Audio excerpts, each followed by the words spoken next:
तो न्यूज़ देखते हैं। ये है कोल्लम, ठीक है। कौन सा है? कोल्लम। अब कोल्लम क्यों न्यूज़ में है? कोल्लम इसलिए न्यूज़ में है क्योंकि ये भारत का पहला संविधान साक्षर जिला बना हुआ है। ये कहाँ पे है? केरल में है, ठीक है। कहाँ पे है? केरल में है। केरल में एक कैंपेन चलाया गया था, द सिटीजन 2022। इसी के तहत कैंपेन चलाया गया था, सिटीजन 2022। उसी के तहत लोगों को यहाँ पे साक्षर बनाया गया है, संविधान साक्षर। कोल्लम संविधान साक्षर। और जो ट्रेनर्स होते थे उनको क्या कहा जाता था? सीनेटर्स कहा जाता है। जो ट्रेनर्स हैं उन्हें सीनेटर कहा जाता था। ग्रीन हाइड्रोजन मिशन लॉन्च किया गया।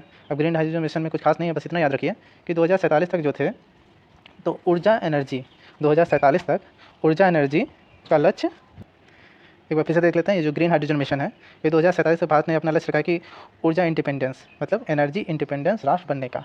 अब एनर्जी इंडिपेंडेंस का मतलब है क्या है कि मतलब जो आयात है उसको कम किया जाएगा एकदम से, ठीक है। और नेट जीरो का लक्ष्य तो आप सबको पता ही होगा 2070 है, ठीक है। इसमें कुछ बताने की जरूरत नहीं है। इसके कुछ उद्देश्य हैं ग्रीन हाइड्रोजन मिशन के, जैसे देखना है जीवाश्म ईंधन पर निर्भरता कम करना है, स्वदेशी विनिर्माण क्षमताओं का विकास करना है, फिर अवसरों का सृजित करना है, R&D को बढ़ावा देना है, ठीक है। ये मैं इसमें पर्पस के लिए अच्छे पॉइंट्स हैं। Why not. अब वाई नॉट क्यों न्यूज़ में है? तो वाई नॉट इसलिए न्यूज़ में है कि यहाँ पे जो जनजातीय लोगों को इन्होंने बुनियादी दस्तावेज प्रदान करने वाला पहला जिला बन गया है, ठीक है। जनजातीय लोगों को बुनियादी दस्तावेज प्रदान करने वाला ये पहला जिला बन गया हुआ है, वाई नॉट, ठीक है। अब बुनियादी दस्तावेज में क्या आते हैं, ठीक है। तो बुनियादी दस्तावेज में आते हैं जैसे आधार कार्ड, राशन कार्ड, जन्म मृत्यु पहचान पत्र, प्रमाण पत्र, वोटर ID, बैंक खाता, स्वास्थ्य बीमा जैसे, ठीक है। उसके बाद नेक्स्ट न्यूज़ पे चलते हैं। भारत की सबसे लंबी एस्केप टनल, भारत की सबसे लंबी एस्केप टनल T49। अभी T49 क्या है, ठीक है, तो देखते हैं। T49 जो है ये सबसे लंबी एस्केप टनल का दर्जा मिला हुआ है। ये है जम्मू एंड कश्मीर के जो खंड है, कटरा बनिहाल खंड के बीच में पड़ता है T49, ठीक है। बस इतना ही याद रखिए और इसमें याद करने की कोई ज़रूरत नहीं है, ठीक है। तमिलनाडु। अब तमिलनाडु न्यूज़ में क्यों है? क्योंकि भैया इन्होंने अपना जलवायु परिवर्तन मिशन शुरू किया है। तमिलनाडु के क्या है? जलवायु परिवर्तन मिशन शुरू किया है। वैसे इन्होंने 3 मिशन लॉन्च किए थे क्लाइमेट से संबंधित, वो ये है, जैसे ग्रीन तमिलनाडु मिशन, ग्रीन आर्द्रभूमि मिशन, तमिलनाडु जलवायु परिवर्तन मिशन, ठीक है। फिर देखते हैं आगे। इससे संबंधित कुछ फैक्ट हैं जो कि पीछे दो पुरानी ईयर्स में ये पूछे गए हैं, इग्नोर मत करिए, इंपॉर्टेंट है, ठीक है। जलवायु परिवर्तन पर राष्ट्रीय मिशन, ये 2008 में लॉन्च किया गया था। इसमें 8 उप मिशन हैं। जो कीवर्ड्स हैं उप मिशनों के वो इस प्रकार हैं, जैसे कुछ मिशन जो हैं वो सौर ऊर्जा से संबंधित हैं, जल ऊर्जा पर्यावास, पर्यावास को हैबिटाट कहते हैं। अभी देखिए, जैसे पहला मिशन है राष्ट्रीय सौर ऊर्जा मिशन, उन्नत ऊर्जा दक्षता के लिए राष्ट्रीय मिशन। तो इसी प्रकार से सब मिशन हैं, ठीक है। आप इनको एक बार देख लीजिएगा।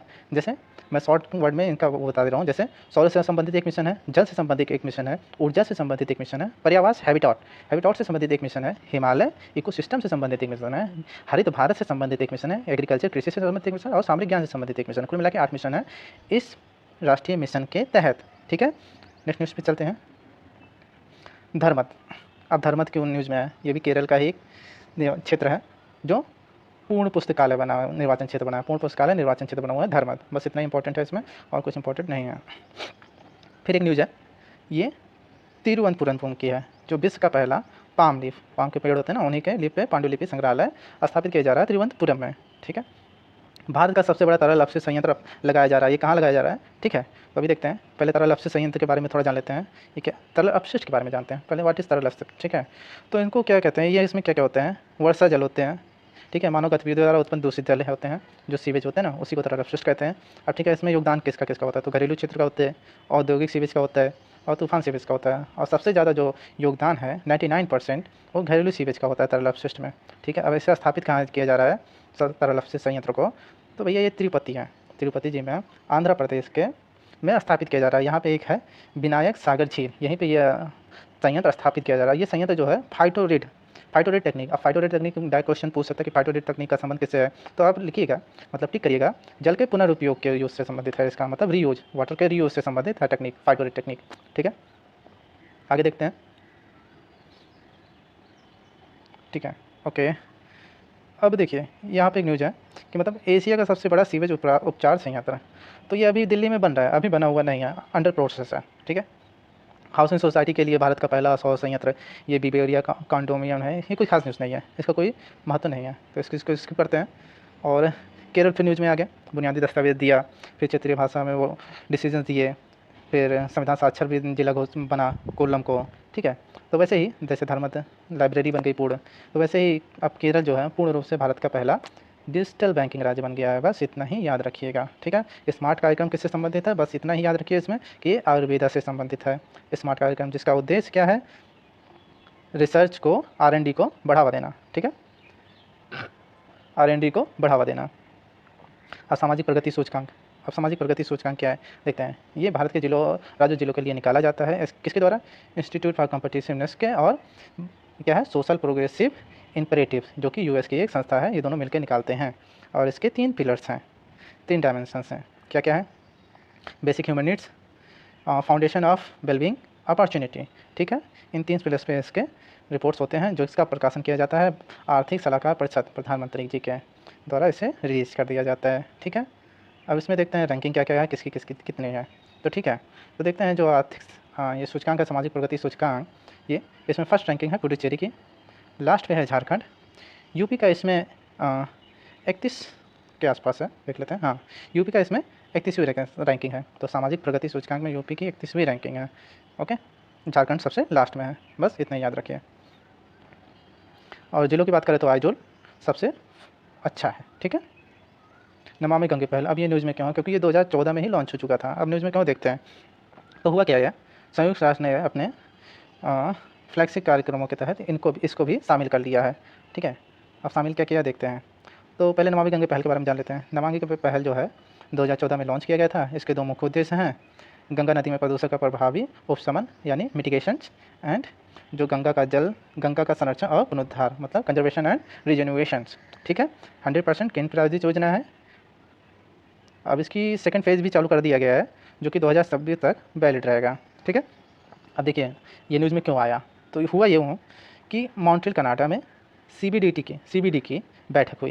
ये CBD की पार्ट 2 थे, पार्ट 1 चीन में हुआ था, जिसकी अध्यक्षता भी चीन ही कर रहा है, ठीक है। तो CBD की बैठक हुई, जिसमें 10 जो पहले हैं उसमें नमामि गंगे को शामिल किया गया है वर्ल्ड रजिस्ट्रेशन फ्लैगशिप के तहत, ठीक है। अब मिल गया भाई, फ्लैगशिप तो मिल गई तो फिर फ़ायदा क्या है, तो फ्लैगशिप मिल गई तो इससे फ़ायदा क्या होगा, तो फ़ायदा ये होगा कि भैया प्रोत्साहन मिलेंगे, सलाह मिलेंगे, फंडिंग मिल जाएगी। सबसे वैल्यूएबल चीज़ तो यही है फंडिंग की। तो भैया नमामि गंगे पहल को फंडिंग भी अब UN के तहत मिल सकती है, ठीक है। नेक्स्ट न्यूज़ पे चलते हैं। गुजरात हिमाचल का वो हुआ था, इलेक्शन हुआ था विधानसभा का। अब इसमें हमें इंपॉर्टेंट क्या है वो याद करना है। जैसे गुजरात में 182 सीटें होती हैं, विधानसभा की सीट हैं, और हिमाचल प्रदेश में 68 सीटें हैं। बस हमें ये सीटें याद करनी है, क्योंकि मैच दी फॉलोइंग में UPSC में पिछले साल, मतलब बैक ईयर्स में काफ़ी क्वेश्चन मतलब इन सबसे पूछे गए हैं। तो बस याद रखिएगा सीटें कि गुजरात की 182 सीटें हैं और हिमाचल प्रदेश की 68 सीटें हैं, ठीक है। फिर गुजरात के जो CM बने हैं वो देख ही लीजिएगा, भूपेंद्र पटेल जी बने हुए हैं, शंकर चौधरी उनके विधानसभा अध्यक्ष बने हुए हैं, ठीक है। फिर यहाँ पे देखिए हिमाचल प्रदेश, ठीक है। जो हिमाचल प्रदेश है, यहाँ पे एक चुनावी क्षेत्र है तासीगंग। तो यहाँ पे क्या है, ये विश्व का सबसे ऊंचा मतदान सेंटर भी है, और यहाँ पे 100% मतदान भी हुए हैं, ठीक है। बस इतना याद रखेंगे, तासीगंग, ठीक है। हिमाचल में भैया कांग्रेस की पार्टी बनी हुई है। आगे की न्यूज़ देखते हैं और क्या है। अब देखिए ये इंपॉर्टेंट न्यूज़ है, हिमालयी याक से संबंधित न्यूज़ है, जो कि खाद्य पशु का दर्जा दिया गया है, फसाई द्वारा भी कह दिया गया, अप्रूवल मिल गया है। अब हिमालयी याक में कौन कौन से वो आते हैं, तो ये इसमें आते हैं बाइसन, भैंस, मवेशी एक्सेट्रा, ठीक है।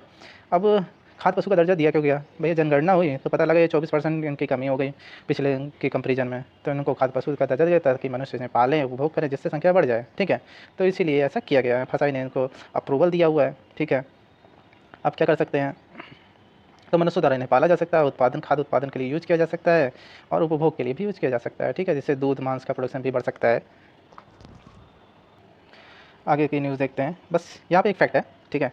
राष्ट्रीय याक अनुसंधान केंद्र ये कहाँ पे है, याक अनुसंधान केंद्र कहाँ पे है, दिरांग, अरुणाचल प्रदेश, कामेंग जिला में, ठीक है। याक अनुसंधान केंद्र कहाँ पे है, अरुणाचल प्रदेश के कामेंग जिले में है, ठीक है। नेक्स्ट न्यूज़ देखते हैं, वेरी इंपॉर्टेंट, ठीक है। ये वेरी इंपॉर्टेंट न्यूज़ है, ठीक है। आप इसे ये रट लीजिएगा सारे डिस्ट्रिक्ट्स को, ठीक है। आकांक्षी जिला रट लीजिएगा, फिर इसको बाद आपको ये रटना है, ठीक है। अब होगा क्या देखिए, प्रयागराज, आगरा, गाजियाबाद, यहाँ पे पुलिस कमिश्नर प्रणाली लागू कर दी गई है। और पुलिस कमिश्नर प्रणाली यूपी के टोटल 7 जिलों में इस समय लागू की जा चुकी है। अब देखिए इसमें होता क्या है, पुलिस कमिश्नर प्रणाली जो पहले जो नियंत्रण होता था पुलिस पर, वो जिलाधिकारी व अन्य प्रशासनिक अधिकारियों के पास होता था, ठीक है। लेकिन अब पुलिस कमिश्नर प्रणाली में ये शक्तियाँ कमिश्नर के पास पहुँच जाएंगी, ठीक है। अब देखते हैं जो जिले यूपी के इसमें शामिल हुए हैं वो कौन कौन से हैं। याद करने का तरीका, लखनऊ, बाबा जी यहीं बैठते हैं, ठीक है। गौतम बुद्ध नगर, क्योंकि काफ़ी बड़ा है और हाईटेक सिटी भी है, इसलिए गौतम बुद्ध नगर में शामिल किया गया है। यूपी के बगल में, लखनऊ के बगल में कानपुर है, इसलिए मोदी जी का शहर है वाराणसी, तो इसको में तो जाना ही था कमिश्नर प्रणाली में। अब ये जो 3 कैंडिडेट हैं इनको याद कर लीजिएगा, ये तीनों का नाम देगा क्वेश्चन में, और एक पूछेगा इनमें से कौन एक शामिल नहीं है, बस। तो गाजियाबाद, अभी रिसेंट में आगरा, प्रयागराज, ठीक है, टोटल 7 डिस्ट्रिक्ट्स हो गए हैं, ठीक है। अब देखिए यहाँ पे सबसे काफ़ी कन्फ्यूजन होगा आप लोग को, तो थोड़ा ध्यान से देखिएगा, क्योंकि यूनिटी, प्रॉस्पेरिटी, पीस, डिग्निटी, इन सब से क्वेश्चन, मतलब हर जगह स्टेचूज बने हुए हैं तो समस्या होती है, तो थोड़ा ध्यान से देखिएगा। यहाँ पे जो प्रॉस्पेरिटी है, ठीक है, समृद्धता जिसे कह सकते हैं, तो बेंगलुरु में ज़्यादा है, इसलिए भैया वहाँ पे प्रॉस्पेरिटी की मूर्ति बन गई है, और ये नाड प्रभु जी की बनी हुई है, कांस्य प्रतिमा है, 108 फीट है, ठीक है। बस इतना याद रखिएगा।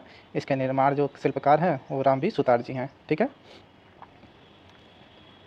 ओके, और यहाँ देखिए जो स्टेचू ऑफ प्रॉस्पेरिटी है उसको वर्ल्ड बुक ऑफ रिकॉर्ड में शामिल किया गया है, world of book of record में शामिल किया गया है समृद्धि वाले को, ठीक है। उसके बाद कुछ और हैं, जैसे समृद्धि कहाँ पे है, प्रॉस्पेरिटी कहाँ पे है, बेंगलुरु में है। अब बिलीव, विश्वास कहाँ पे ज़्यादा होगा, बिलीव कहाँ पे होगा, राजस्थान में। अब बिलीव ज़्यादा हम लोग को किस में है, शिव जी में है, तो ये शिव जी की मंदिर मूर्ति है, ठीक है। अब देखिए ये कहाँ पे है, राजस्थान के राजसमंद जिले में है, ठीक है। इसे विश्वास स्वरूपम भी अदर नाम है इनका। स्टेचू ऑफ पीस ऑफ शांति कहाँ पे ज़्यादा है, तो ये भी राजस्थान के जयपुर ज़िले में है। ये किसकी बनी है, ये विजय वल्लभ की बनी हुई है, जो जैन आचार्य हैं, ठीक है। ये नाम याद रखिएगा, मैं फॉलोइंग में पूछ लेगा, पीस किससे संबंधित है, प्रॉस्पेरिटी किससे संबंधित है, विश्वास किससे संबंधित है, तो यह याद रखिएगा। आगे बढ़ते हैं, ठीक है। Statue of equality, equality Hyderabad में चले जाइएगा, ठीक है, रामानुज जी की मूर्ति है, बस इतना ही याद रखिएगा। नेक्स्ट न्यूज़ पे चलते हैं। अभी देखिए स्टेचू ऑफ डिग्निटी, या इसे हिंदी में मर्यादा की मूर्ति कहते हैं। मर्यादा के आप श्री राम पे मत मार दीजिएगा, मर्यादा का यहाँ संबंध है रामानुजाचार्य से, ठीक है।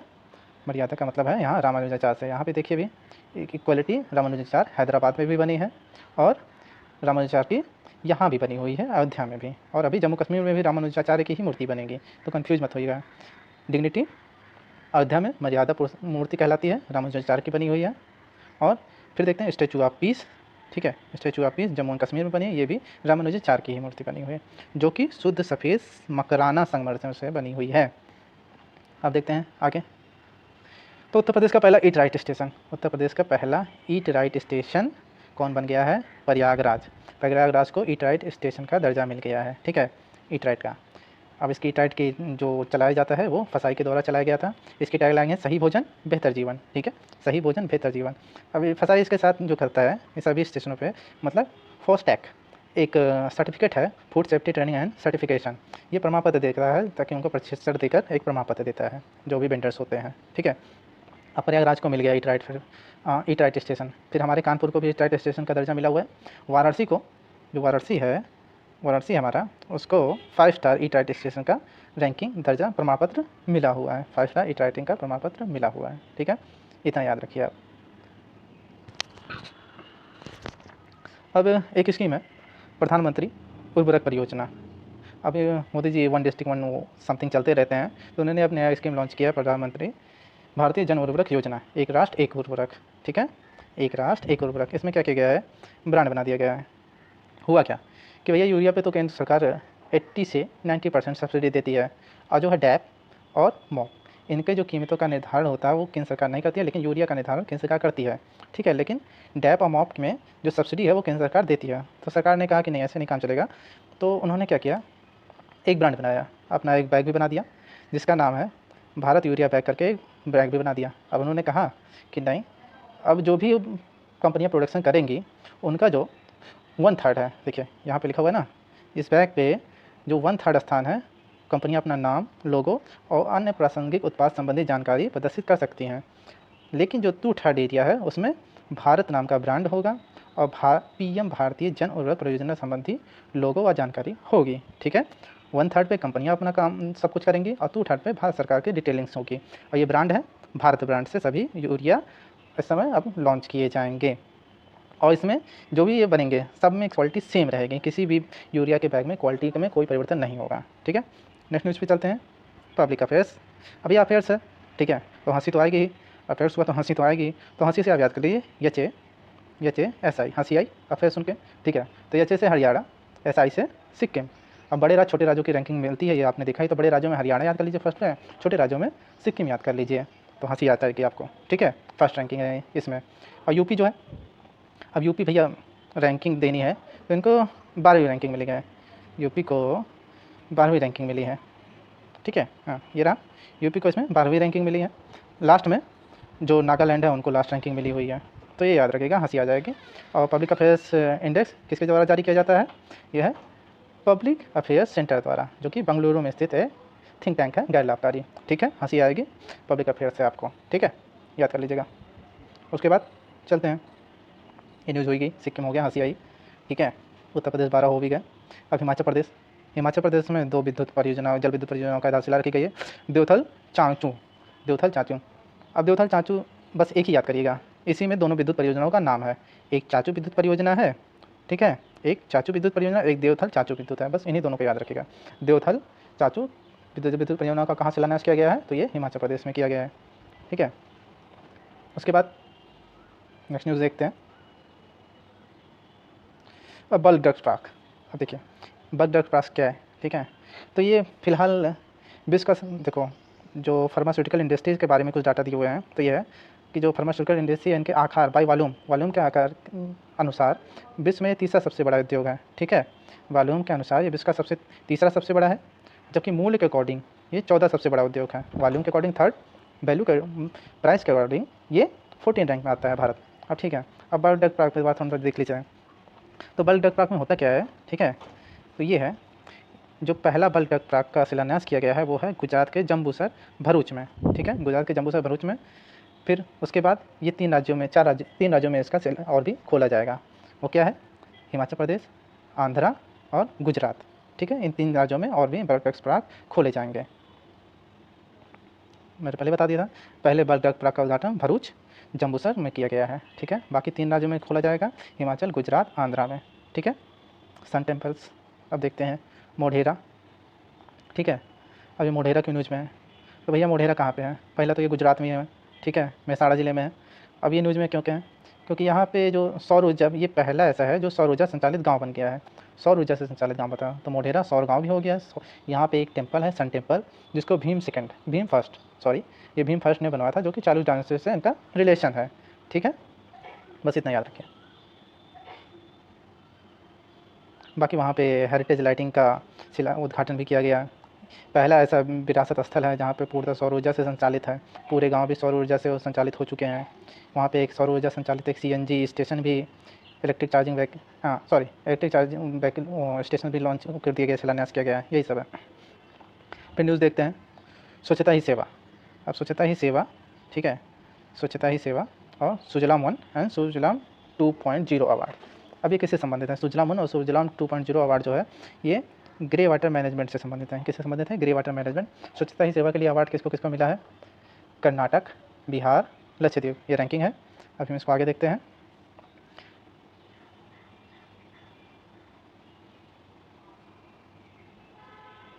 अब स्वच्छता ही सेवा में रैंकिंग देख लेते हैं। स्वच्छता ही सेवा में कर्नाटक को फर्स्ट रैंकिंग मिली है, ओनली ये याद रखिए आप। और सुजलाम 1.0 मध्य प्रदेश में फर्स्ट है, और सुजलाम 2.0 ये कर्नाटक इसमें फर्स्ट है। तो सुजलाम 1 में मध्य प्रदेश, सुजलाम 2 में कर्नाटक। ओवरऑल इन स्वच्छता सेवा में कर्नाटक आगे है ही है, ठीक है। नेक्स्ट न्यूज़ देखते हैं।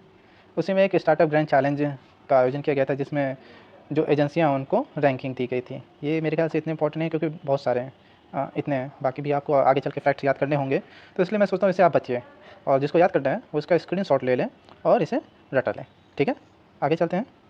स्वच्छ सर्वेक्षण ग्रामीण 2022। अब स्वच्छ सर्वेक्षण ग्रामीण 2022 फिलहाल ये किसके द्वारा लॉन्च किया जाता है, तो स्वच्छ सर्वेक्षण ग्रामीण जो है वो पेयजल एवं स्वच्छता विभाग द्वारा लॉन्च किया जाता है। 2018 में स्टार्ट हुआ था ये, और जो रिपोर्ट है, इसका जो डाटाज़ हैं वो क्या है, इप्सोस रिसर्च लिमिटेड द्वारा संचालित किया जाता है, ठीक है।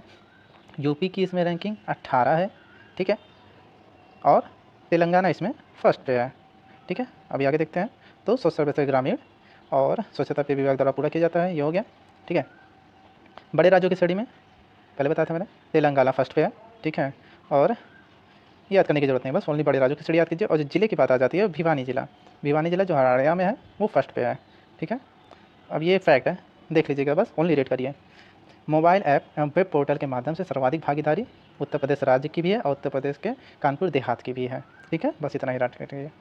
स्वच्छ सर्वेक्षण 2022, देखिए वहाँ वहाँ पे जो था ये स्वच्छ सर्वेक्षण ग्रामीण था। ठीक है, ये स्वच्छ सर्वेक्षण है ओनली, ठीक है, कंफ्यूज नहीं होने का। तो स्वच्छ सर्वेक्षण 2022, अब इसमें टोटल कितने शहरों को इन्वॉल्व किया गया? 4354, मतलब 4354 शहरों को शामिल किया गया, जिसमें स्वच्छ सर्वेक्षण वाला में क्या है, इंदौर जो है हर बार की तरह इस बार भी फर्स्ट रैंकिंग है, छठी बार फर्स्ट रैंकिंग पे आया है। उसके बाद सूरत की रैंकिंग, फिर उसके बाद नई मुंबई। अब इसको याद करने का तरीका रैंकिंग का, इंदौर की सूरत 9वीं हुई। ठीक है, इंदौर की सूरत 9वीं हुई, इससे फर्स्ट सेकंड थर्ड आपको याद हो जाएगा। और इसकी घोषणा किसके द्वारा की गई है? द्रौपदी मुर्मू जी के द्वारा की गई है। ठीक है, और शहर तो मैंने बता ही दिया, ये 7 संस्करण था। ठीक है, ये शहरी स्वच्छता पे था। ठीक है, शहरी स्वच्छता सर्वेक्षण था। ठीक है, उसके बाद देखते हैं, मैंने पहले ही बताया था छठी बार इंदौर को मिला हुआ है। बाकी रैंकिंग देख लीजिएगा, इंदौर सूरत 9वीं मुंबई, इंदौर की सूरत 9वीं हुई। ठीक है, विशाखापट्टनम बाद में याद करना हो कर लीजिएगा। शहरों में अगर देखा जाए तो तिरुपति का स्थान पहले पे है। शहरों में 1 से 10 लाख शहरों में तिरुपति का स्थान है। ठीक है, उत्तर प्रदेश की जो रैंकिंग है वो 18, 1 मिनट, ठीक है, उत्तर प्रदेश की रैंकिंग 10 है। और इसमें देखते हैं, एक सम्मान आयोजित किया जाएगा था, प्रेरक दौड़ सम्मान। ठीक है, प्रेरक दौड़ सम्मान में 3 शहरों को लिस्ट किया गया है, वही इंदौर की सूरत 9वीं हुई। ठीक है, इंदौर की सूरत 9वीं हुई को प्रेरक दौड़ सम्मान में शामिल किया गया है। ठीक है, और देखते हैं,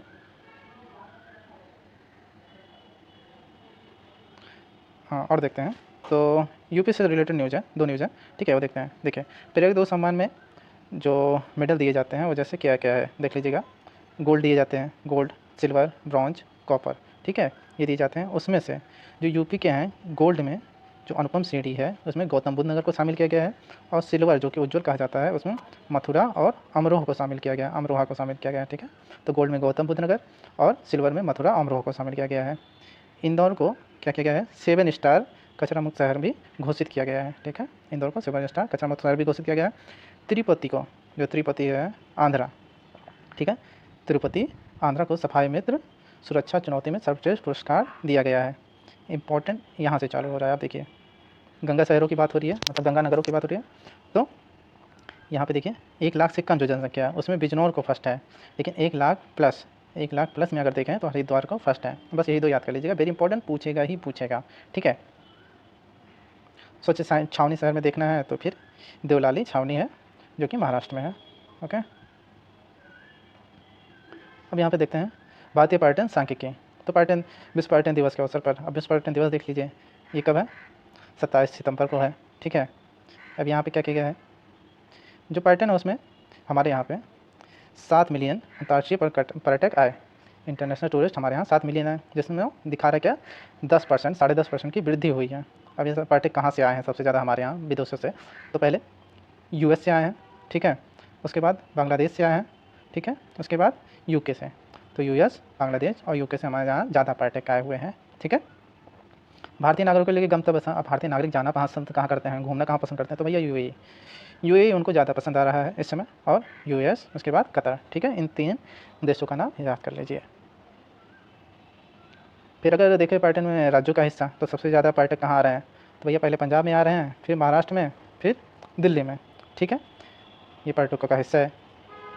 अब घरेलू पर्यटन में देखें, तो विदेशी पर्यटन का था, अब घरेलू पर्यटन में देखें तो घरेलू पर्यटन में पहले तमिलनाडु, उसके बाद उत्तर प्रदेश। ठीक है, यूपी का 2nd रैंक है घरेलू पर्यटन में। ठीक है, 2nd रैंक है घरेलू पर्यटन में। भारत भ्रमण वर्ष 2023। अब देखिए पर्यटन मंत्रालय ने क्या किया है, पर्यटन मंत्रालय ने क्या किया है, भारत भ्रमण वर्ष 2023 लॉन्च किया है। ठीक है, और इसके सिवा कुछ नहीं है। ठीक है, एक योजना चालू की गई थी, पीएम स्कूल श्री योजना। अब पीएम स्कूल श्री योजना कब तक के लिए चालू की गई? 2026-27 तक के लिए चालू की गई। इसमें 1450 स्कूलों का निर्माण होगा, या उनके पुनरुद्धार किया जाएगा, रिजर्वेशन किया जाएगा, ग्रीन स्कूलों का भी निर्माण होगा। देखते हैं कैसे किया जा रहा है। वही मैंने बताया, गुणवत्तापूर्ण इसका एम है, गुणवत्तापूर्ण शिक्षा को बढ़ावा देना। ठीक है, ऊपर से 1450 स्कूलों को इसमें शामिल किया जाएगा, ग्रीन स्कूलों का निर्माण किया जाएगा। अब ग्रीन स्कूल क्या होते हैं? जैसे पर्यावरण अनुकूल पहलुओं, जैसे solar panel, light, LED lights, प्राकृतिक खेती की पोषण वाटिका, अपशिष्ट प्रबंधन, इन सब का वहाँ पे प्रावधान किया जाएगा। ठीक है,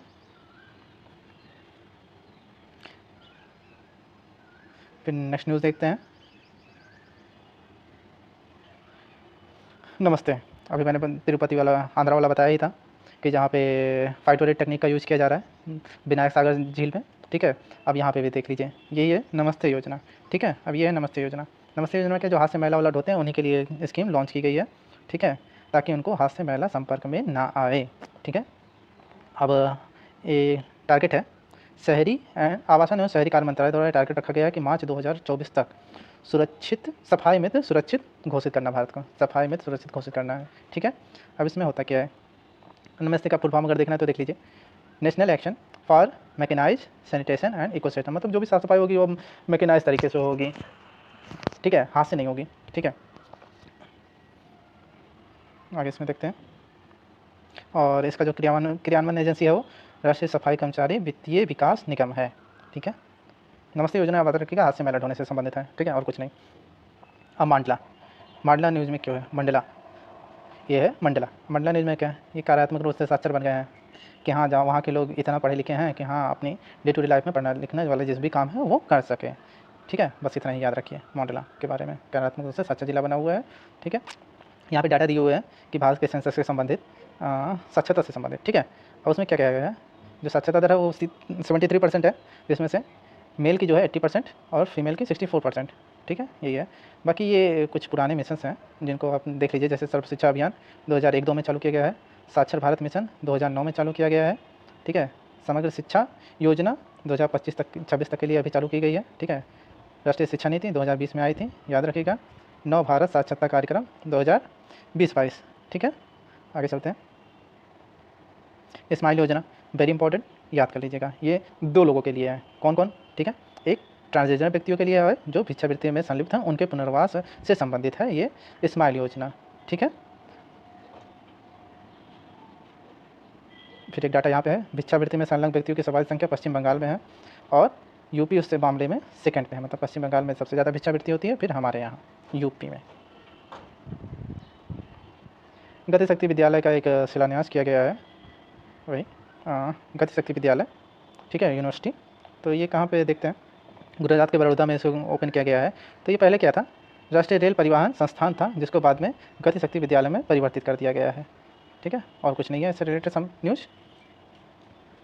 अब जगदीप धनखड़, तो जगदीप धनखड़ जी कौन है, ये भैया हमारे यहाँ के सुलावे उपराष्ट्रीय प्रति चुनाव हुआ था तो उन्होंने जीत हासिल की है जगदीप सिंह धनखड़ जी ने, ठीक है। सुलावे हैं, बाई पर्सन ये 14वें हैं, बाई पर्सन ये 14वें रैंकिंग आती है, ठीक है। अब जो रिटर्निंग ऑफिसर जो थे उत्पल कुमार सिंह को नियुक्त किया गया था निर्वाचन आयोग द्वारा। इनके अपोजिट में कौन खड़े थी, तो मार्गरेट अल्वा, तो उपराष्ट्रपति चुनाव में मार्गरेट अल्वा इनके अपोजिशन में खड़ी हुई थी, ठीक है। नेक्स्ट न्यूज़ पे चलते हैं। बुरहानपुर, अब ये न्यूज़ में क्यों है भैया, ये क्या हुआ है, हर घर जल प्रमाणित पहला जिला बन गया है इंडिया का, ठीक है। बुरहानपुर हर घर जल प्रमाणित पहला जिला बन गया। हर घर जल का जो मिशन है वो 2024 तक है, कि मतलब 2024 तक हम हर घर जल नल पहुंचा देंगे, ठीक है। और जल जीवन मिशन 2019 में लॉन्च किया गया था, इसी के तहत ये पहल चालू की जा रही है। बुरहानपुर पहला ऐसा जिला है, ठीक है। वही मैंने पहले बता दिया था कि 2024 तक प्रत्येक ग्रामीण घर में नल से पर्याप्त सुविधा दी जाएगी, ठीक है, जल की। और वो तो जिला था, अब राज्य में देख लेते हैं। तो जो गोवा है वो हर घर जल प्रमाणित पहला राज्य बन गया है इंडिया का, ठीक है। और यूटीज़ में देखेंगे तो दादरा एंड नगर हवेली को प्रमाणित यूटीज़ में है, ठीक है। गोवा एंड दादरा नगर हवेली हर घर जल प्रमाणित बन गया हुआ है, ठीक है। नवाचार, भारत नवाचार सूचकांक, अब ये क्या है, तो ये भारत नवाचार सूचकांक जो है इसमें रैंकिंग दी जाती है राज्यों को इनोवेशन के अकॉर्डिंग। तो यूपी की जो रैंकिंग है वो 7th है, ठीक है। कर्नाटक फर्स्ट पे है, ओके। और यूटीज़ जो है उसमें चंडीगढ़, यूटीज़ मतलब केंद्र शासित प्रदेश, ठीक है, चंडीगढ़ उसमें फर्स्ट पे है। और पहाड़ी राज्यों में मणिपुर फर्स्ट पे है। बस इतना याद रखेंगे नवाचार सूचकांक में। अगर राज्यों में बात करें तो कर्नाटक फर्स्ट पे है, यूटीज़ में देखा जाए तो चंडीगढ़, और पहाड़ी राज्यों में देखा जाए तो मणिपुर फर्स्ट पे है, ठीक है। बाकी आपको जानने की ज़रूरत नहीं है क्योंकि बहुत सारे फैक्ट हो जाएंगे फिर। फिर मैंने पहले बताया था कर्नाटक फर्स्ट पे है, पहाड़ी राज्यों में मणिपुर फर्स्ट पे है, ठीक है, चंडीगढ़ फर्स्ट पे है, और यूपी आपका 7th रैंक पे है, ठीक है। और वैश्विक नवाचार सूचकांक में अगर देखा जाए, वैश्विक नवाचार सूचकांक में भारत की रैंकिंग 40 है, ठीक है, भारत की रैंकिंग 40 है, ओके। अब बुंदेलखंड एक्सप्रेस वे का देख लेते हैं। तो बुंदेलखंड एक्सप्रेस वे क्या है कि देखिए इसकी जो लेंथ है 296 किलोमीटर याद कर लीजिए, ठीक है। ये कहाँ से कहाँ स्टार्ट होती है, तो चित्रकूट के भरतकूप से कहाँ तक जाएगी, इटावा के कुदरेल तक। चित्रकूट के भरतकूप से इटावा के कुदरेल तक इसकी लेंथ होगी और ये 7 जिलों को टच करता हुआ जाएगा, ठीक है। नरेंद्र मोदी जी ने इसका उद्घाटन किया हुआ है जालौन ज़िले के कैथरी गांव से। जालौन ज़िले के उरई तहसील कैथरी गांव में इसका उद्घाटन किया गया है, जालौन में, ठीक है। बुंदेलखंड एक्सप्रेस वे, ठीक है। ये 4 लेन है फिलहाल अभी तक, लेकिन ये 6 लेन तक विस्तारित किया जा सकता है, ठीक है। पहले बताया था भरतकूप, इटावा, चित्रकूट वाला, ठीक है, और इटावा कुदरेल तक, ठीक है। 7 जिलों को ये क्रॉस करेगा, याद करने की कोई ज़रूरत नहीं है। और यहाँ पे देखिए फैक्ट है, 14 लेन वाला Delhi Meerut express way. Delhi Meerut express way Bharat का सबसे चौड़ा एक्सप्रेस वे बन गया है, 14 लेन है इसमें, ठीक है। NIRF रैंकिंग, ये 7वां संस्करण था,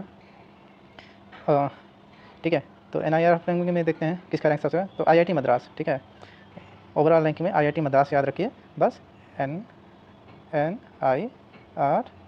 रैंकिंग में IIT मद्रास को पहली रैंक मिली हुई है, और यहाँ पे एक रैंक है कानपुर जिसको 5th रैंकिंग मिली हुई है, ठीक है।